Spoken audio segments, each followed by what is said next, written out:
আজ সকাল থেকেই বাতিপুরের মাধুরীলতা মেজ জুড়ে হইরই কাণ্ড। আমি নিশীথবাবুর ঘরে ঢুকতেই মনে হলো উনি যেন আমার অপেক্ষাতেই বসেছিলেন এতক্ষণ। এই যে মৃত্যুঞ্জয়, তোমাকেই খুঁজছিলুম। একটা কাগজ আর পেন নিয়ে শিগগির এদিকে এসো, ঠিকানাটা টুকে নাও। কি হয়েছে নিশীথবাবু? আপনাকে এতটা বিধ্বস্ত দেখাচ্ছে কেন? কিছু সমস্যা হয়েছে নাকি? নিশীথবাবু একটা দীর্ঘ নিঃশ্বাস ফেললেন। খুব একটা বাজে খবর আছে মৃত্যুঞ্জয়। মেসের 30 নম্বর ঘরে যে বয়স্ক লোকটি থাকতেন, উনি কাল রাতে মারা গিয়েছেন খুবই অস্বাভাবিকভাবে। বাথরুমের মধ্যে কোত্থেকে এক সাইডে একটা রড বেরিয়েছিল, আর ওটাই ওর মাথার মধ্যে একেবারে এফোর ওপর হয়ে গিয়ে, মানে ভয়ানক ব্যাপার আর কি। দাঁড়ান দাঁড়ান দাঁড়ান, আপনি ঠিক কার কথা বলছেন বলুন তো? তুমি হয়তো ঠিক চিনবে না, দুর্গাদাস বাবু। আজ এখানে প্রায় বছর দেড়েক মতন আছেন। 70-এর ওপর বয়স, শুনেছি সম্ভ্রান্ত পরিবারের লোক। কিন্তু কেন জানি না উনি এখানে থেকে একটা ফ্ল্যাটে দারোয়ানের কাজ করতেন। সম্ভবত রাতে ডিউটি থাকতো, ভোরে চুপচাপ কাজ সেরে ফিরতেন, ওই রুমটায় একাই থাকতেন। খুবই দুঃখজনক। কিভাবে হলো সব? সে জানলে তো হয়েই যেত মৃত্যুঞ্জয়। উনি নিজে থেকে না, সেটা অবশ্য বোঝা দুষ্কর। পাশেই একটা ফিনাইলের বোতলও পড়েছিল, যদিও কতবার বারণ করেছি বাথরুমের মধ্যে ওইভাবে ফিনাইলগুলো না রাখতে। কেই বা শোনে কার কথা? ওনার কোনো রোগ ভোগ ছিল বলে তো মনে হতো না। দেখা যাক এবার পোস্টমর্টেম রিপোর্ট কি বলে। আমার তো ভয় লাগছে, এবার পুলিশ এলে আমি কি জবাব দেব? ওনার বাড়ি থেকে এতদিন কেউ দেখাও করতে আসেনি, কোনো টেলিফোন নাম্বারও নেই ওনার বাড়ির। আচ্ছা, তুমি চটজলদি ওনার বাড়ির ঠিকানাটা লিখে নাও, খবরটা জানাতে হবে। ঠিকানাটা কোনো রকমে লিখেই বাথরুমের দিকে ছুটলাম।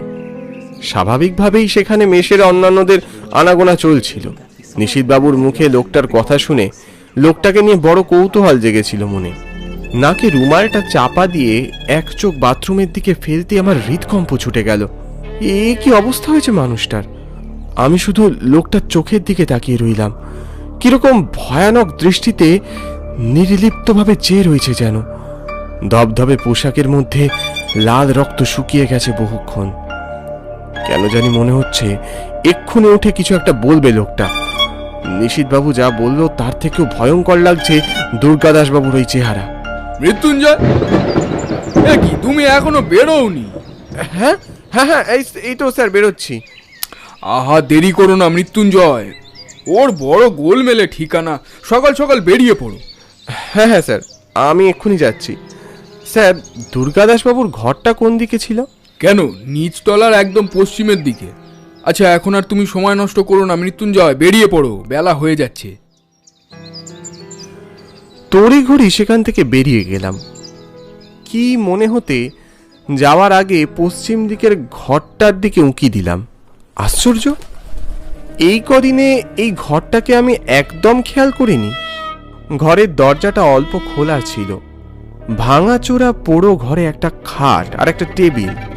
টেবিলের মধ্যে একটা রবীন্দ্র রচনাবলী দেখতে পেলাম। ব্যাস এটুকুই। তারপর সেখানে আর এক মুহূর্ত সময় ব্যয় করলাম না।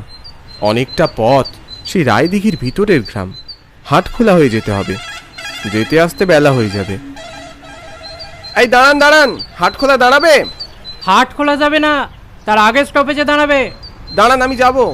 উঠুন উঠুন, তাড়াতাড়ি উঠুন। পরের বাসের জন্য অপেক্ষা করা কিংবা ট্রেনে করে যাওয়ার চেয়ে 202 নম্বরে ওঠাটাই শ্রেয় বলে মনে করলাম। সিটের মধ্যে একটু খোলামেলা হয়ে বসে ব্যাগ থেকে রবীন্দ্র রচনাবলীটা বের করলাম।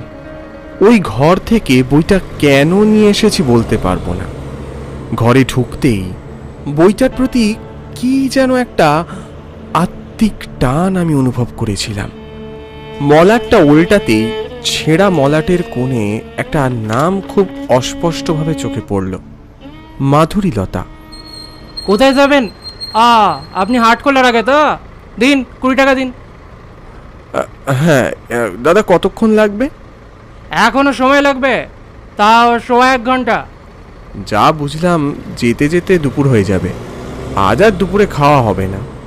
পকেট থেকে আমলকিটা বের করে মুখে দিয়ে বই পড়তে শুরু করলাম। সময়ের খানিক আগেই হাটখোলা পৌঁছলাম। মেঘলা রোদ্দুরে সামনে ধান ক্ষেতের সোনালি আভা পুরো নিষ্প্রাণ জায়গাটাকে মায়াবী করে তুলেছে।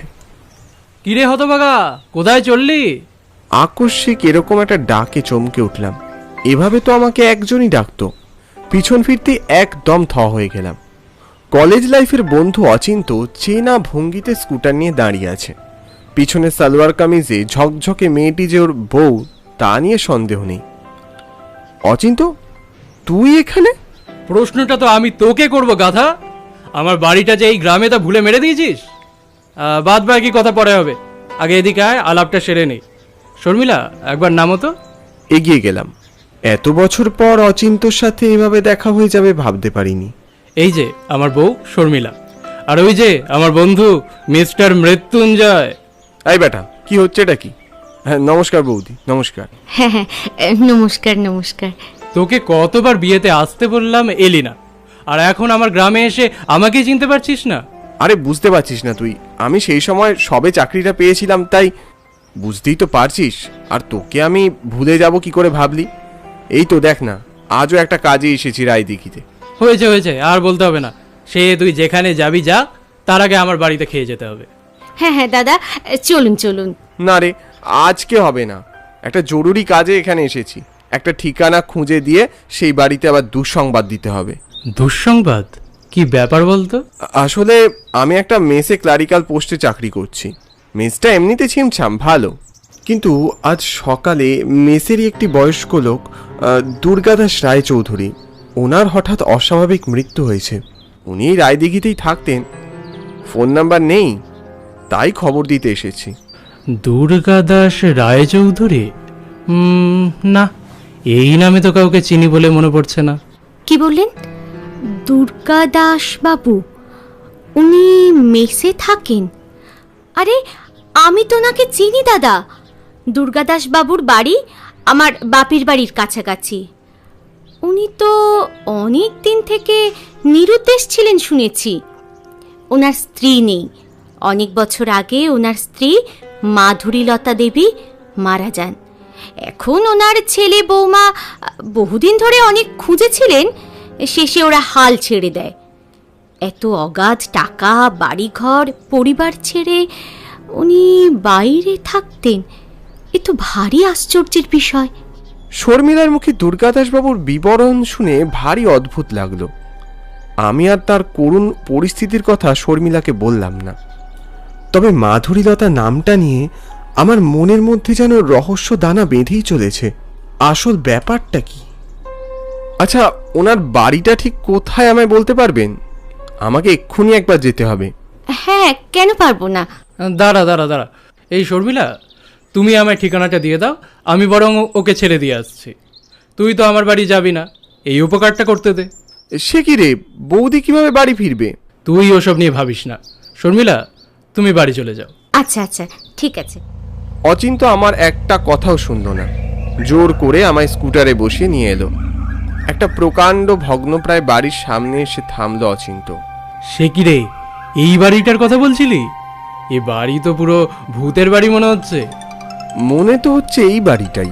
হ্যালো, হ্যাঁ, ও আচ্ছা আচ্ছা, এই তো আমি কিছুক্ষণ বাদে আসছি। এই মৃত্যুঞ্জয়, শোন না, আমার একটা কাজ পড়ে গেছে, আমি কি তাহলে? হ্যাঁ হ্যাঁ হ্যাঁ, তুই কেটে পড়। তুই শিওর তো? হ্যাঁ হ্যাঁ একদম, তুই সাবধানে যা। ভাবা যায় না এই এত বড় প্রকাণ্ড বাড়িতে লোকটা থাকতো, অথচ মেসে থেকে এই বয়সে কাজ করতে যেত। এই বাড়ির প্রত্যেকটা ইটের পরতে পরতে যেন কি এক রহস্য জড়িয়ে আছে। সদরের মস্ত দরজার সামনে এগিয়ে গিয়ে মাথায় হাত পড়ল। একটা পেল্লায় তালা ঝোলানো। ওমা, বাড়ির দেওয়ালে বাড়ি বিক্রয়ের বিজ্ঞাপনও পড়ে গেছে দেখছি, কিন্তু কোনো যোগাযোগের নম্বর তো চোখে পড়ল না। ধুস, ভালোই বুঝতে পারলাম এখানে আসাটা পুরোটাই পণ্ডশ্রম হয়েছে। ওখান থেকে ফিরে যাব বলে প্রস্তুত হচ্ছিলাম, ঠিক তখনই পাশে একটা মস্ত খড়খড়ি জানলার ভিতর থেকে কার যেন কণ্ঠস্বর পেলাম। যদিও সন্ধ্যা আসিছে মন্দ মন্থরে, সব সঙ্গীত গেছে ইঙ্গিতে থামিয়া, যদিও সঙ্গী নাহি অনন্ত অম্বরে, যদিও ক্লান্তি আসিছে অঙ্গ নামিয়া। দুঃসময়। এখন রবি ঠাকুরের এই কবিতা কি করছে? জানলার খড়খড়িটাকে একটু তোলার চেষ্টা করলাম। দেখলাম আবছা অন্ধকারে বিছানার উপর একটা মানুষ। মুহূর্তের মধ্যে তমসা ঘিরে ফেলল ঘরটাকে। ওখানে যেন কেউ নেই, কিন্তু আমি এক্ষুনি যে দেখলাম ওখানে কেউ বসে আছে, তাহলে কি আমি ভুল দেখেছি? দাদা, কাউকে খুঁজছেন? একটি অল্প বয়সী মহিলা সামনে গিয়ে এলো। কি হলো, কাউকে খুঁজছেন? মনে হলো ইনি হয়তো এ বাড়িরই লোক হবেন। হ্যাঁ, আসলে আমি এ বাড়ির কারোর সাথে কথা বলতে এসেছি, একটা জরুরি খবর দেওয়ার ছিল। আপনি ভিতরে আসুন। মহিলাটির মধ্যে কেন এত অদ্ভুত মায়াময় ভাব বুঝলাম না। কে ইনি? এরপর ফের সদরের সামনে যেতেই